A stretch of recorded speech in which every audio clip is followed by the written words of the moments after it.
నమస్తే, నేను సిరి.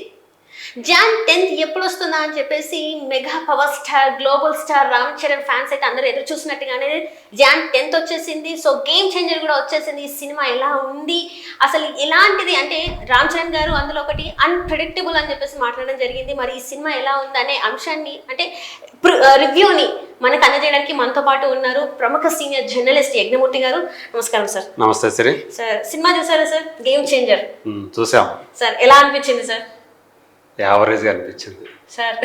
మొదట్లోనే మీరు అలా అడిగితే అలాగే చెప్తాను. ఎలా అనిపించింది మీరు రివ్యూ అడిగితే రివ్యూ చెప్తాను. అసలు అదే సార్, అంటే రివ్యూ అంటే ఫ్యాన్స్ అంటే చాలా వెయిట్ చేశారు. ఎందుకంటే RRR తర్వాత వచ్చిన ఆచార్య గెస్ట్ రోల్ చేసిన కూడా సినిమా అంత ఆడలేదు. కానీ అందరి హోప్స్ ఏంటంటే ఆఖరికి మెగాస్టార్ చిరంజీవి గారి హోప్స్ కూడా దీని మీద చాలా వరకు పెట్టుకున్నట్టు చాలా సందర్భాలుగా చెప్పిన మనం చూసాం వీడియోస్ కూడా. సో ఈ సినిమా చాలా ప్రత్యేకమైనదని కూడా చాలా మంది మాట్లాడడం మనం చూసాం. డిప్యూటీ సీఎం పవన్ కళ్యాణ్ గారు కూడా మాట్లాడడం మనం చూసాం ఈ సినిమా గురించి. సో అలాంటి సినిమా ఫ్యాన్స్ కి పండగ లాంటిది. జాన్ 10th ఎప్పుడు అని చెప్పేసి ఎదురు చూస్తున్న క్రమంలో జాన్ 10th వచ్చేసింది, గేమ్ చేంజర్ కూడా వచ్చేసింది. సో ఆ సినిమా గురించి మీరు ఎలా అంటే చూసిన తర్వాత మీకు వచ్చిన అనుభూతి ఏంటి అసలు? గేమ్ చేంజర్ సో అంటే చాలా ఊహించుకొని వెళ్ళిన వాళ్ళకి మాత్రం కొంత డిసప్పాయింట్మెంట్ కలుగుతుందని చెప్పాలి. అందులో ఒక విలన్ తోటి హీరో ఒక డైలాగ్ చెప్తాడు, ఐ ఆమ్ అన్ప్రెడిక్టబుల్ అని. కానీ నాకైతే ప్రెడిక్టబుల్గానే అనిపించాడు. ఇక్కడ మనం చూపించినట్టు ఏం జరగబోతుంది, నెక్స్ట్ ఏం జరుగుతుంది ఏంటి అనేది మనం ఈజీగా ఊహించే విధంగానే ఉంది. సో అందులో అన్ప్రెడిక్టబుల్ అన్నప్పుడు మనకి చాలా థ్రిల్లింగ్ మూమెంట్స్ అనేవి ఎక్కువగా రావాలి. అలాంటివి కనిపించలేదు. మనం ఏదైతే ఊహించామో యాక్చువల్గా ఒకరోజు ముందుగానే ఈ సినిమా కథ ఎలా ఉంటుందని ఏదైతే ఊహించామో అలాగే సినిమా ఉంది. కాకపోతే ఆ ఫస్ట్ హాఫ్తో పోల్చుకుంటే సెకండ్ హాఫ్ సంహౌ బెటర్గా ఉందని చెప్పాలి. తండ్రి క్యారెక్టర్ అప్పన్న అనే క్యారెక్టర్, ఆయన భార్య పార్వతి, ఈ పాత్రల్ని కొంతవరకు బాగానే డిజైన్ చేశారని చెప్పాలి. అక్కడ కూడా ఒక తప్పుగా అనిపించింది నాకు. ప్రధానంగా అప్పన్న క్యారెక్టర్కి సంబంధించినటువంటి ఒక తప్పుగా ఉంది. అలాగే పార్వతి పాత్రకు సంబంధించి కూడా ఒక అనవసరమైనటువంటి అంశాన్ని ఆ క్యారెక్టర్కి పెట్టారు. అది అవసరం లేదు, నిజానికి కథకి అవసరంలా. మరి అట్లా ఎందుకు పెట్టారు ఏంటి అనేది అది కొంచెం ఆ స్క్రీన్ ప్లేలో కొంచెం ఇబ్బందికరంగా అనిపిస్తుంది. సినిమాలో ఒక సైడ్ సత్యం అని ఒక క్యారెక్టర్ ఉంటుంది, సునీల్ చేశాడు. కలెక్టర్ ఆఫీస్లో బంట్రోత్ అతను ఏంటంటే స్ట్రైట్గా నడవడు, సైడ్కి నడుస్తూ పోతుంటాడు.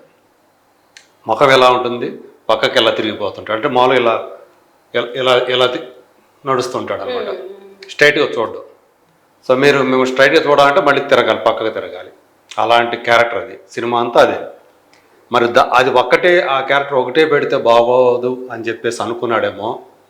ఇంకో పాత్ర కూడా అలాంటిదే పెట్టాడు, అంటే తల అలాగే పక్కకు తిరిగిపోద్ది అనమాట. దురదృష్టవశాత్తు ఆ క్యారెక్టరు పార్వతి క్యారెక్టర్ అయింది. సో అది మరి ఈ సైడ్ సత్యం అనే క్యారెక్టర్ అయితే తెలిసిపోతుంది. అతను చెప్తాడు ఎందుకు అలా అయ్యాడో కూడా చెప్తాడు. దానికి ఒక పర్పస్ కనిపిస్తుంది. సినిమా అంతా అదే ఉంటుంది. కాబట్టి ఈ క్యారెక్టర్కి అలా పెట్టడం అనేది ఏ ప్రయోజనం ఆశించి పెట్టాడు అనేది అర్థం కాదు మనకి. అలా ఒక అనవసరపు విషయాన్ని పెట్టినట్టుంది. ఇది స్క్రీన్ ప్లేలో ప్రతిదానికి కూడా చేసుకునేటప్పుడు ఖచ్చితంగా ఆ క్యారెక్టర్స్ని డిజైన్ చేసుకునేటప్పుడు స్క్రీన్ ప్లేలో కూడా దానికి సంబంధించినటువంటి ప్రయోజనం కూడా మనం కల్పించాలి ఆ పాత్రకి. అది మిస్ అయిందని చెప్పాలి. అలాగే అప్పన్న పాత్ర సంబంధించి ఆయనకి నత్తి పెట్టారు. మన ఈ మధ్యకాలంలో ఎందుకనో డైరెక్టర్స్ ఏదో ఒక లోపం పెట్టాలి అన్నట్టు పెడుతున్నట్టు కనిపిస్తుంది. అంటే రంగస్థలంలో అది చాలా న్యాచురల్గా ఉంది. ఇక్కడికి వచ్చేటప్పటికి అక్కడ ప్లస్ అయింది. రంగస్థలంలో అలా ఉండటం, వినికిడి శక్తి లేకపోవటం అనేది, ఆ వినికిడి లోపం అనేది హీరోకి ఒక ప్లస్ పాయింట్ లాగా అవుతుంది. మనం చూసినప్పుడు ఆ పాత్ర మీద మనం ఓన్ చేసుకోవడానికి కూడా అది ఉపయోగపడింది. అన్నని దానివల్ల కాపాడుకోలేకపోతాడు ఒక సందర్భంలో. సో ఇక్కడికి వచ్చేటప్పటికి అది ఎందుకు పెట్టారు, తను అప్పటికే ఒక నాయకుడిగా రైతుల మధ్య నాయకుడిగా ఎస్టాబ్లిష్ అయినటువంటి వ్యక్తి. రైతులని కాదు, అక్కడ మైనింగ్ జరుగుతూ ఉంటుంది, మైనింగ్ జరుగుతుంటే మొత్తం అంతా కూడా ఊరికంతా కూడా నాశనం అవుతుందనే ఉద్దేశంతో ఆ మైనింగ్ తీసేయాలని చెప్పేసి ఒక పోరాటం చేస్తాడు, అందులో విజయం సాధిస్తాడు. అలాంటి వ్యక్తి ఒక నాయకుడిలాగా అందరూ గుర్తించినటువంటి వ్యక్తి తనకి ఆ లోపం వల్ల వేరే వాళ్ళకి తను కావాలనుకున్నదాన్ని వేరే వాళ్ళకి జనం ఏదైతే అనుకుంటారో ఇతని నుంచి అలా కాకుండా అతను ఇంకొకరి ధారాదత్తం చేస్తాడు. ఇది కొంచెం ఇబ్బందికరంగా ఉంది స్క్రీన్ ప్లేలో. సరే, ఇతను క్యారెక్టర్కి వచ్చేటప్పటికి కొడుకు క్యారెక్టర్, తను చిన్నతనంలోనే తను వేరే వాళ్ళు పెంచి పెద్ద చేస్తారు. వాళ్ళకి ఎక్కడ దొరికాడు ఇతను, ఈ రామనందనం ఎలా దొరికాడు, ఇవన్నీ ఏమి చూపించలే మనకి. ఒక టైంలో విడిపోతారు, తల్లి కొడుకులు ఇద్దరు విడిపోతారు. తల్లి ఒక చోట ఎక్కడికో ఒక శరణాలయంకి వెళ్ళిపోతుంది, కొడుకు వేరే చోట పెరుగుతాడు అని మనకు అర్థమవుతుంది. కానీ వాళ్ళకి ఎక్కడ దొరికాడు ఏంటి ఇవన్నీ కూడా అసలు ఎక్కడ ఎస్టాబ్లిష్ చేయాలి, సినిమాలో ఎక్కడ చూపించాలి. కొంచెం ఇది అక్కడ మన రచ్చ సినిమా సీన్ లాగా అనిపిస్తుంది సార్, ఎందుకంటే అక్కడ కూడా తను వేరే వాళ్ళ దగ్గర పెరగడం జరుగుతుంది. అవును, పెరిగినా అది చూపిస్తారు, వాళ్ళకి ఎలా అక్కడ దొరికాడు. ఇక్కడ అది అసలు ఏమీ చూపించాలి, మనమే ఊహించుకోవాలి. పలానా వీళ్ళకి దొరికాడు, ఎక్కడో దొరికాడు, వాళ్ళు తెచ్చి పెంచుకున్నారు అని చెప్పేసి మనం అనుకోవాలి. అలాగే అతను మొదట ఐపీఎస్ అయ్యి తర్వాత ఐఏఎస్ అవుతాడు, తర్వాత all of sudden chief election officer కూడా అయిపోతాడు. ఇది అన్ప్రెడిక్టబుల్ అయినటువంటి ఈ కథలో ఒక భాగం అనుకోవాలి, ఇలాంటి సినిమాల్లోనే సాధ్యం అనుకోవాలి. మరి ఇది రాసింది కార్తీక్ సుబ్బరాజ్, ఈ స్టోరీ రాసింది. తను కూడా ఒక డైరెక్టరే, ఒక సెన్సిబుల్ డైరెక్టరే. అతను ఆల్రెడీ ఒక సస్పెన్షన్లో ఉన్నటువంటి ఒక ఐఏఎస్ ఆఫీసరు మళ్ళీ సెంట్రల్ ఒక కమిటీ వాళ్ళు, దీనికి సంబంధించిన వాళ్ళు ఎవరైతే ఉంటారో వాళ్ళందరూ కూడా ఇతను రివోక్ చేసి మళ్ళీ వెనక్కి తీసుకోవడం నేరుగా ఎలా చీఫ్ ఎలక్షన్ ఆఫీసర్గా డ్యూటీలు ఇచ్చేస్తారు. సో అంటే ఇది సినిమాలో మాత్రమే సాధ్యమయ్యేటువంటి విషయాలుగా మనం అనుకోవాలి. ఇలాంటి కొన్ని ఈ స్క్రీన్ ప్లేలో దొరికినటువంటి లోపాలు ఈ సినిమాని కొంచెం బాగా వేగవంతంగా, ఎప్పుడైతే స్క్రీన్ ప్లే గ్రిప్పింగ్గా ఉంటుందో అప్పుడే మనకు పరుగులు పెడుతూ ఉంటుంది సినిమా. ఫస్ట్ హాఫ్ వచ్చేటప్పటికి ఆ హీరో క్యారెక్టర్ హీరోయిన్ క్యారెక్టర్ మధ్య ఆ లవ్ ట్రాక్ని ఎస్టాబ్లిష్ చేయడంతో దాంతో సరిపోతుంది మనకి.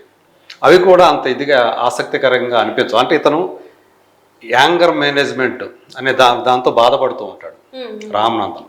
సో దాన్ని కంట్రోల్ పాయింట్గా దీపిక అనే క్యారెక్టర్ మనకు కనిపిస్తుంది. ఆ క్యారెక్టర్ని అమ్మాయి కియారా అద్వానీ చేసింది, చక్కగా చేసింది. గ్లామర్ పరంగా ఎక్కడా కూడా వంక పెట్టడానికి లేదు.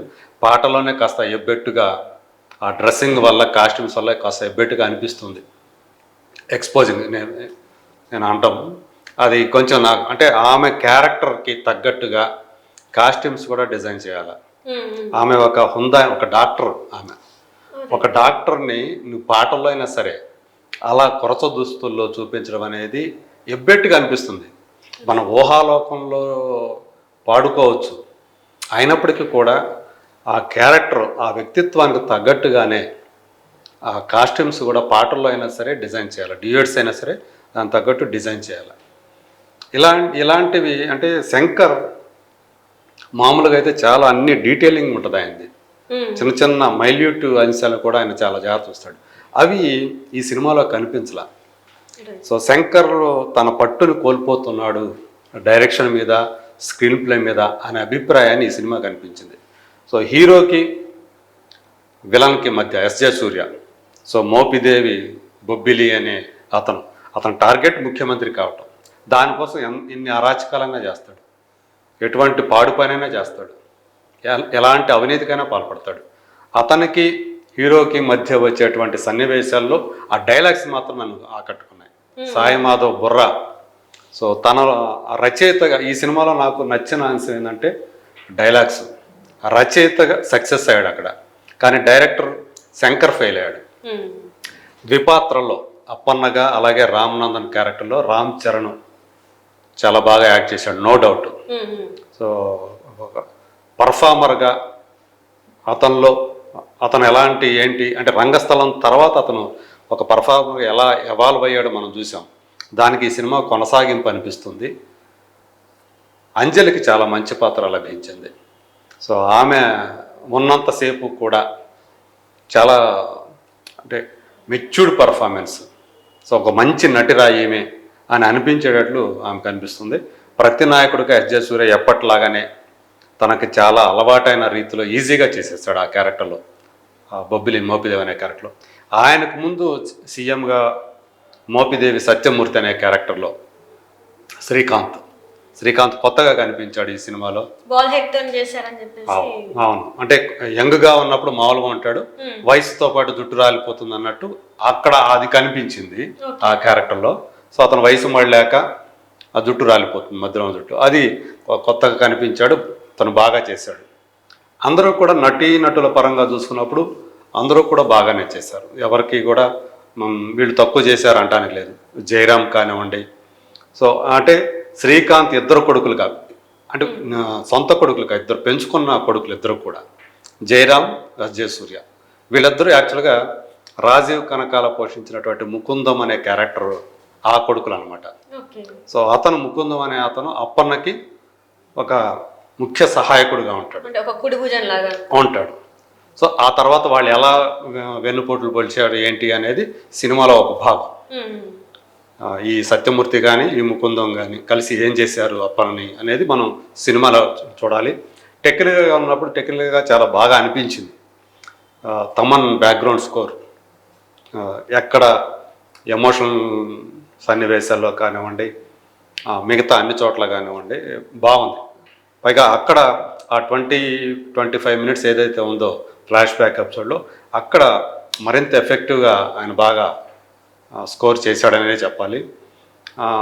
తిరునావుకరసు సినిమాటోగ్రఫీ అది కూడా బ్రిలియంట్గానే ఉంది. సో ఎడిటింగ్ వచ్చేటప్పటికే కొంచెం ఈ స్క్రీన్ ప్లేలో ఉన్నటువంటి లోపాలని ఎడిటర్ కూడా సరిదిద్దలేకపోయాడు. టెక్నికల్గా ఓకే, ఎడిటింగ్ పక్కన పెడితే మ్యూజిక్ బాగుంది, సినిమాటోగ్రఫీ బాగుంది, ఆర్ట్ డైరెక్షన్ బాగుంది, ఆ యాంబియన్స్ అంతా బాగుంది. పాటల్లో కూడా ఆయన మార్పు కనిపిస్తుంది. సెట్లు కనపడతాయి కదా కలర్ఫుల్గా, అదంతా కూడా అక్కడ శంకర్ మార్క్ మనకు కనిపిస్తుంది. కానీ బట్ కొన్ని కీలకమైనటువంటి విషయాల్లో అతను కొంచెం దారి తప్పినట్టుగా, అతను తన పట్టు కోల్పోయినట్టుగా నాకు అయితే అనిపించింది. శంకర్ తను మరోసారి తాను చెక్ చేసుకొని, ఎందుకంటే ఇండియన్ 2 చూసిన తర్వాత మనకి ఇది శంకర్ చేసిన సినిమానా అని చెప్పి చాలా ఒక షాక్కు గురయ్యాం. ఇది అంత బ్యాడ్ సినిమా కాదు, అంటే మనం మామూలుగా చెప్తాం కదా నాట్ బ్యాడ్ అంటాం కదా, అలాంటి సినిమా. కాకపోతే సినిమాలో హీరో చెప్పినట్టు ఇది అన్ప్రెడిక్టబుల్ అయితే కాదు, ప్రెడిక్టబుల్. మనం ఊహించగలం ఏం జరుగుతుంది ఏంటి అనేది ఊహించగలం. కొన్ని డీటెయిలింగ్ విషయంలో అతను మిస్ అయిపోయాడు స్క్రీన్ ప్లేలో. అవి కూడా ఉన్నట్లయితే ఇంకా సినిమా ఇంకా ఇప్పుడు వచ్చిన దానికంటే కూడా బెటర్గా వచ్చి ఉండేది. నేను అనుకోవటం ఏంటంటే టెక్నికల్గా తమన్ అతను టాప్ క్లాస్ అని చెప్పాలి. పర్ఫార్మెన్స్ పరంగా చూసుకుంటే రామ్ చరణ్, అంజలి ఇద్దరు కూడా టాప్గా పర్ఫామ్ చేశారు. ఈవెన్ ఆ అమ్మాయి కూడా కేఆర్ అద్వానీ కూడా మరీ పాటల వరకే పరిమితం కాకుండా కొంత ఫస్ట్ హాఫ్లో కొంత ఆమెకి స్పేస్ ఇచ్చారు. ఆ అమ్మాయి కూడా చక్కగా చేసింది. మిగతా వాళ్ళందరూ కూడా అందరూ పేరు పొందిన వాళ్ళే ఉన్నారు, వాళ్ళందరూ కూడా తమ పాత్రలో రాణించారు. సో ప్లస్ పాయింట్గా చెప్పాలనుకున్నప్పుడు రామ్ చరణ్, అంజలి, అలాగే ఎస్జే సూర్య విలని, ఇవి పర్ఫార్మెన్స్ పరంగా ప్లస్. టెక్నికల్గా నేను చెప్పినట్టు సినిమాటోగ్రఫీ ఫస్ట్ బ్యాక్గ్రౌండ్ స్కోరు, తర్వాత సినిమాటోగ్రఫీ. అంటే ఓవరాల్ గా మీరు ఈ సినిమాకి ఇచ్చే రేటింగ్ ఎంత అంటారు? నేను 2.5 ఈ సినిమాకి నేను ఇస్తాను. 2.5 ఇస్తాను. అది నాకైతే అనిపించింది అది. సో అంటే నేను చూసినప్పుడు ఇది ఇంకా బాగా తీయగలిగి ఉండొచ్చు, ఇంకా తీసి ఉండవచ్చు. నాకు కొన్ని ఆ తప్పులు ఏవైతే నేను స్క్రీన్ ప్లేలో చెప్పాను కదా, ఇవి అనవసరమైన విషయాలు పెట్టారు, కొన్ని అవసరమైనవి పెట్టలేదు. సో అది నాకు కనిపించింది స్క్రీన్ ప్లేలో. సో అది కనుక లేకుండా ఉన్నట్లయితే ఇంకా మెరుగ్గా చేసి ఉంటే బాగుండేది అని అనిపించింది నాకు. Right sir. సో ఓవరాల్గా మీరు ఇచ్చేది అయితే 2.5 అండ్ సినిమా వచ్చేసి మిమ్మల్ని అయితే మీకు మీ పర్సనల్గా అయితే కొంత అది ఏదైతే స్క్రీన్ ప్లే ఉందో అది కొంచెం బాగుంటే బాగుండేది అండ్ శంకర్ గారి మార్క్ కొంచెం తగ్గింది అని Yes. మీకు అనిపిస్తుంది. So right sir, right. Thank you so much sir. Thank you.